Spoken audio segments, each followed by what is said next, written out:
Merdeka belajar wujud yang nyata. Raih mimpimu juga cita-cita. Generasi emas Indonesia. Profil pelajar Pancasila tanamkan di dalam dada. Profil pelajar Pancasila. Saya demonstrasi kontekstual modul 3.1 terkait dilema etika, pengambilan keputusan pimpinan dengan memperhatikan nilai kebajikan. Gitu.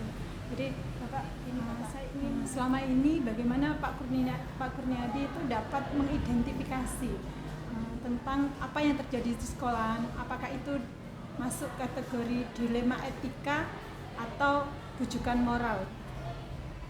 Ya, terima kasih. Terkait dengan kebijakan pimpinan di sekolah, selama saya menjalankan tugas untuk memberikan sebuah keputusan, saya memang selalu mengutamakan kehati-hatian dan yang mengalami sendiri. Ketika saya belum mengambil keputusan, pasti melakukan serap aspirasi. Artinya saya berusaha untuk mengetahui permasalahan yang sebenarnya sampai pada ketemu akar permasalahan. Nah, ketika permasalahan itu sudah teridentifikasi, tentu kami akan mengambil kebijakan sesuai dengan keadaan yang dibutuhkan. Tetapi sekali lagi yang perlu untuk diketahui dan kalian mesti tahu, saya senantiasa menghormati teman-teman itu, menempatkan teman-teman itu sebagaimana yang telah kami lakukan. Artinya bahwa keputusan di sekolah ini benar-benar keputusan bersama. Walaupun jasnya ada di saya, tapi sebelum mengambil sebuah keputusan, minimal bahkan kaum saya pasti saya libatkan. Saya mintai tanggapan, saya mintai komentar, saya mintai masukan. Nah, setelah itu kami pikirkan, baru kami mengambil sebuah keputusan. Itu yang kami lakukan selama ini. Kemudian gini Bapak, bagaimana panjenengan menjalankan keputusan di sekolah tersebut? Terutama misalnya kalau ada kasus nih yang kita lihat kaitannya dengan kepentingan yang sama-sama benar, kemudian sama-sama mengandung nilai kebajikan. Nah, itu bagaimana Pak Kurniadi mengambil keputusan? Ya, skala prioritas tetap ada yang perlu diperhatikan terlebih dahulu. Ada dua kegiatan, ada dua kepentingan, dua-duanya harus dilaksanakan. Tentu kami akan melaksanakan sebuah identifikasi dan ngelimit sekali kira-kira sing jan bisa diprioritaskan yang mana baru kami dahulukan. Oh, jadi begitu nih. Kemudian prosedurnya Pak, kira-kira langkahnya seperti apa? Step by stepnya. Dalam mengambil keputusan sekali lagi saya selalu ingin tahu dulu. Jadi tidak serta-merta begitu ada masalah, begitu ada apa saya mengambil keputusan, tidak. Informasi. Ya. Oleh sebab itu ya bukan terkesan agak lamban, saya tidak mau untuk salah langkah. Iya. Jadi riset dulu. Hati-hati sekali, ingin tahu dulu melalui langkah-langkah saya dengan jurus-jurus saya. Kalau sudah terjadi, penyan bisa merasakan, tapi kalau belum tidak tahu apa maunya Pak Pur gitu. Seperti pernah terjadi di sekolah ini kan, ada sebuah permasalahan, mulai ada klik kecil, saya akan menggunakan langkah-langkah untuk menyatukan kembali, untuk memecah belah beberapa kelompok yang sekiranya mau tumbuh menjadi penghambat persatuan di sekolah, memotivasi. Maka saya pecah kelompok-kelompok itu. Ketika terjadi ya baru dirasakan, oh maunya begini. Tapi sekali lagi supaya tidak terasa, supaya tidak yang tersinggung, saya pasti merujuk pada sebuah aturan saya gunakan sebagai gantungan atau jendela. Padahal itu sebetulnya merupakan tipu daya saya. Kak ngelumbuk, sing diomongno apa sing gak manfaat. Merujuk dari dawuhe Sekdin, dari dawuhe Kadis bahwa dengan kurikulum baru, tantangan baru, sebaiknya Bapak Ibu menempatkan diri berposisi sesuai dengan mapel. Itu ya pola saya itu. Termasuk satu langkah. Iya, itu termasuk jurus yang tidak ada rumusnya itu ya, insting naluri saya untuk membaca, memetakan dan mengambil keputusan itu. Kemudian dari beberapa hal tersebut, menurut jenengan yang paling efektif untuk ini pengambilan keputusan terkait dilema etika itu bagian yang mana yang menurut jenengan sejauh ini yang paling efektif?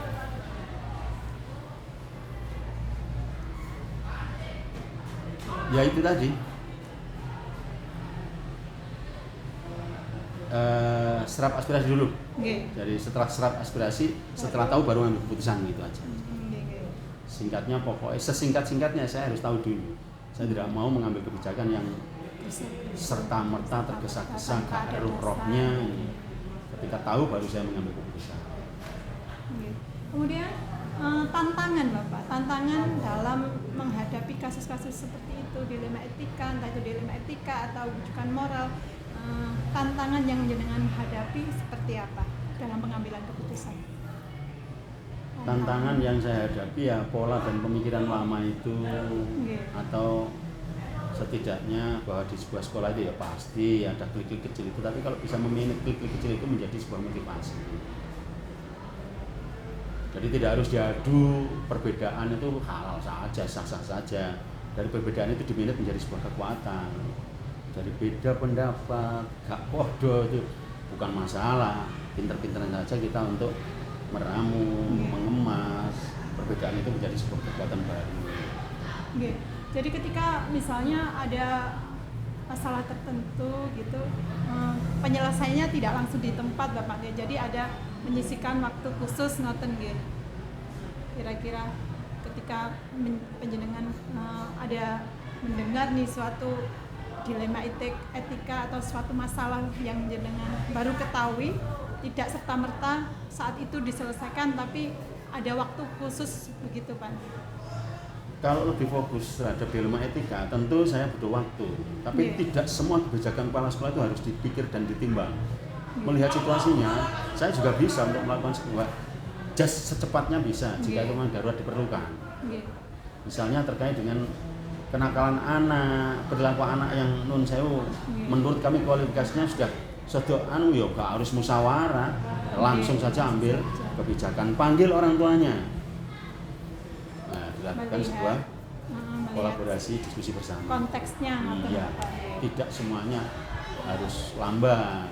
Dilihat dulu kalau keputusan besar apa terkait dengan etika. Kalau etika perilaku ya harus hati-hati karena itu menyentuh perasaan, terkait dengan perasaan, hati-hati jangan sampai nyenggol yang lain. Semuanya harus diakomodasi, semuanya harus dihormati. Kemudian adakah seseorang atau faktor-faktor yang selama ini mempermudah atau membantu Pak Kurniadi dalam pengambilan keputusan terkait dilema etika ini? Ya ada beberapa teman yang kami prioritaskan.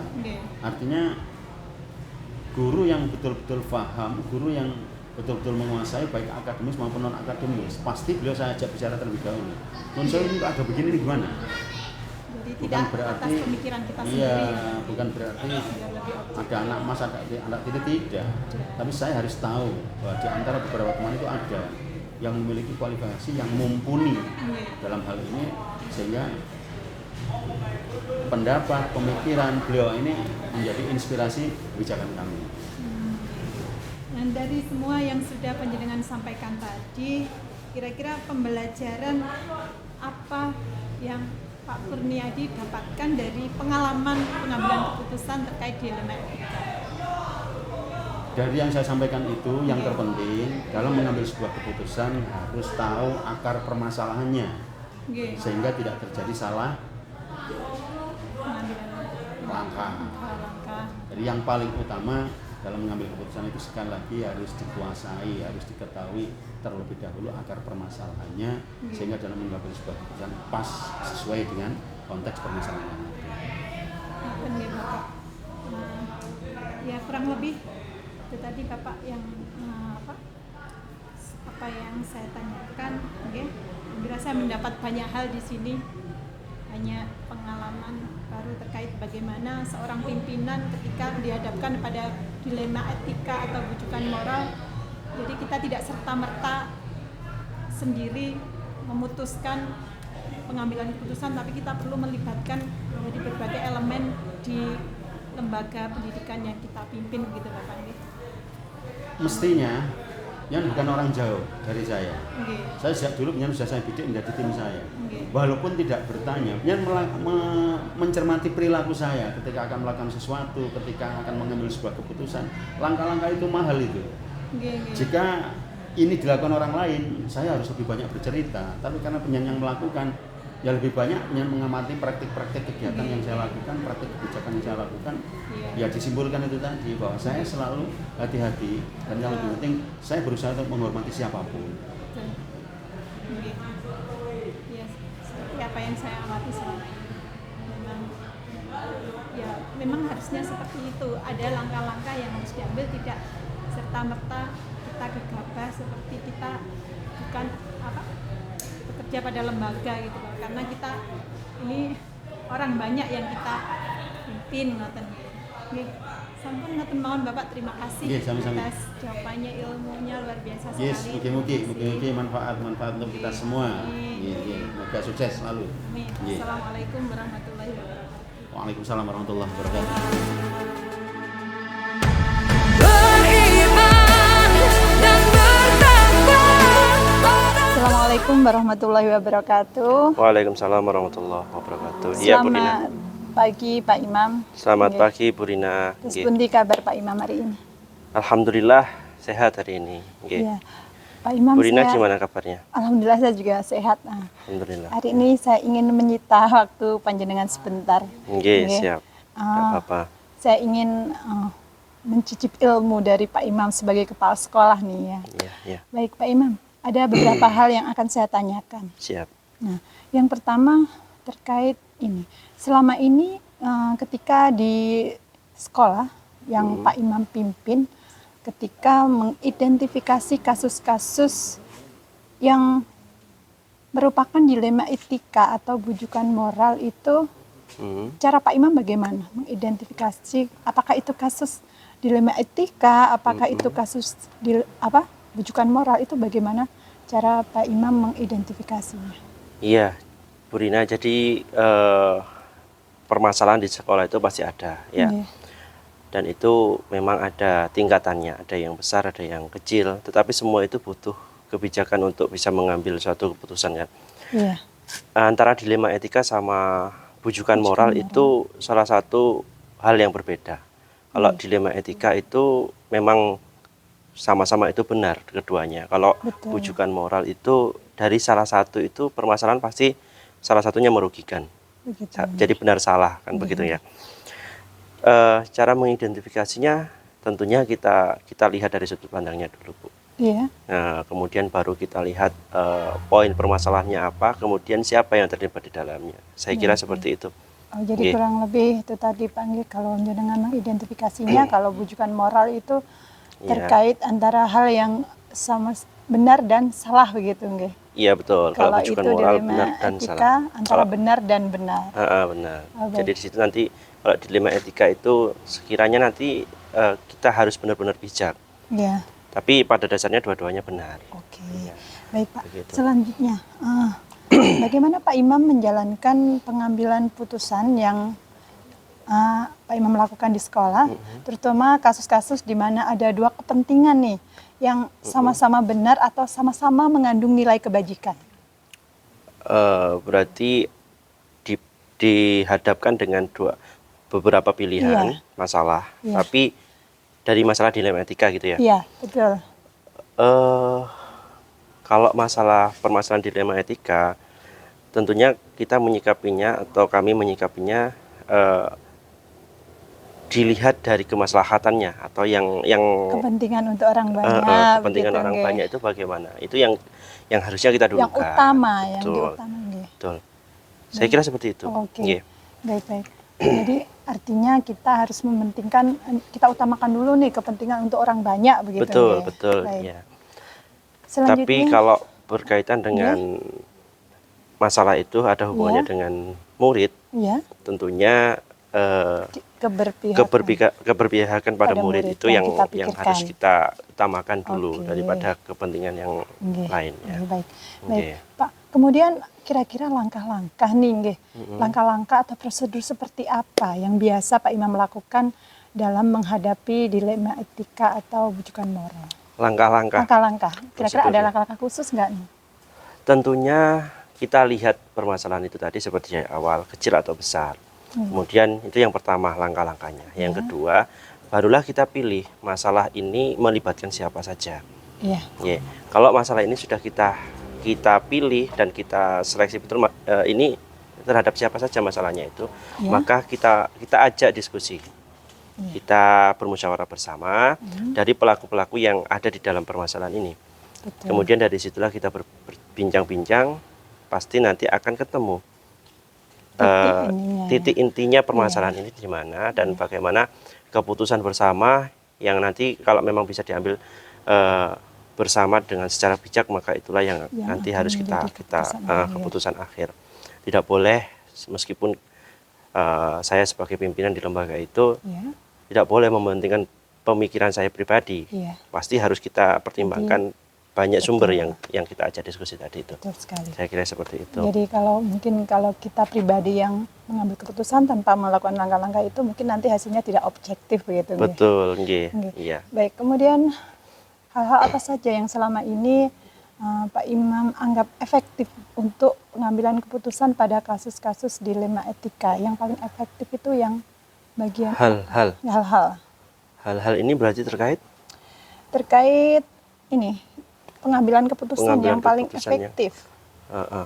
Ya, saya kira kembali ke poin ketiga tadi. Nggih. Kita mendahulukan diskusi. Di situ banyak muncul percakapan dan hasil dari musyawarah bersama itu. Hal-hal yang terpenting di situ. Kemudian kembali ke poin nomor 1 bahwa yang dalam masalah ini apakah melibatkan siswa atau peserta didik ya. Kalau memang kita melibatkan peserta didik itu, maka poin utama kita harus berpihak pada peserta didik atau murid ya. Betul. Tapi ini bukan bujukan moral loh ya. Bukan. Ini hanya terkait dilema etika. Maka tetap kalau dilema etika bagi saya pribadi terkait utamanya siapa ya, harus diprioritaskan murid. Murid dan murid gitu, betul. Pak. Barulah pendidik dan yang lainnya gitu. Baik. Kemudian yang selama ini menjadi tantangan bagi Pak Imam nih dalam pengambilan keputusan dilema etika itu ada nggak? Pernah, dan itu pasti muncul ketika kita sudah menginjak sebagai pimpinan di dalam suatu lembaga itu pasti bahkan dalam hari ke hari pasti akan menemui itu. Betul. Apalagi terkait kedisiplinan. Iya. Bagi saya yang sering muncul di dalam dilema etika itu hal masalah kedisiplinan. Iya.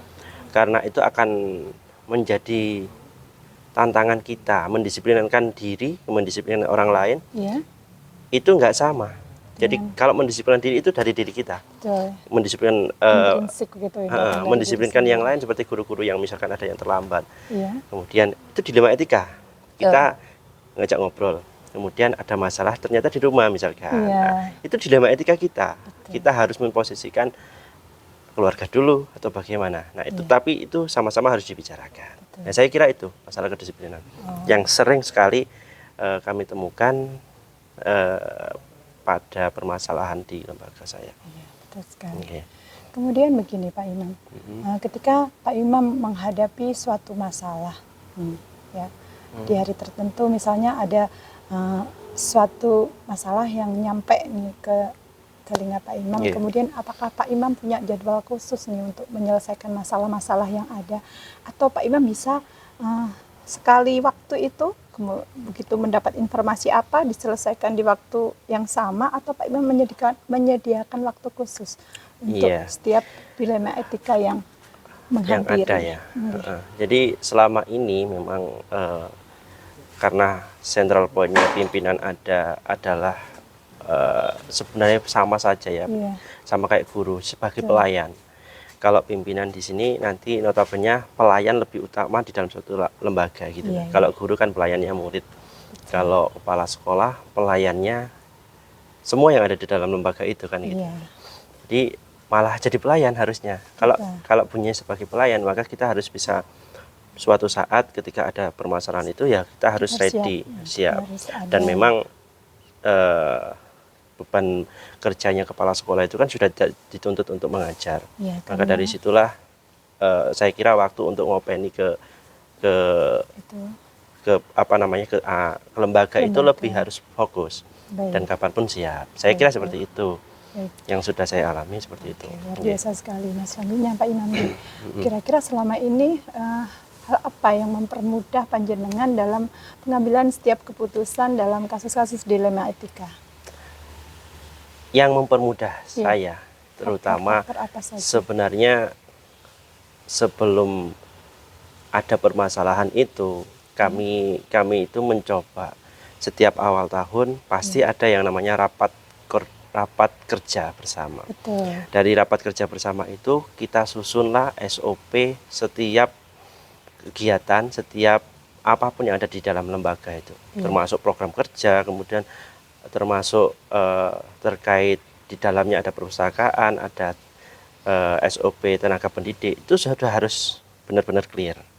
Nah, dengan adanya SOP itu, maka ketika muncul dilema etika, kita tidak terlalu susah untuk memutuskan karena sudah ada kebijakan bersama yang diambil di awal tahun. Dan itu rutin setiap tahun di lembaga kami selalu ada rapat kerja. Tujuannya memang untuk itu. Kenapa setiap tahun? Karena saya yakin permasalahan yang dihadapi per tahunnya itu saya kira selalu berbeda dan itu dinamis. Iya betul.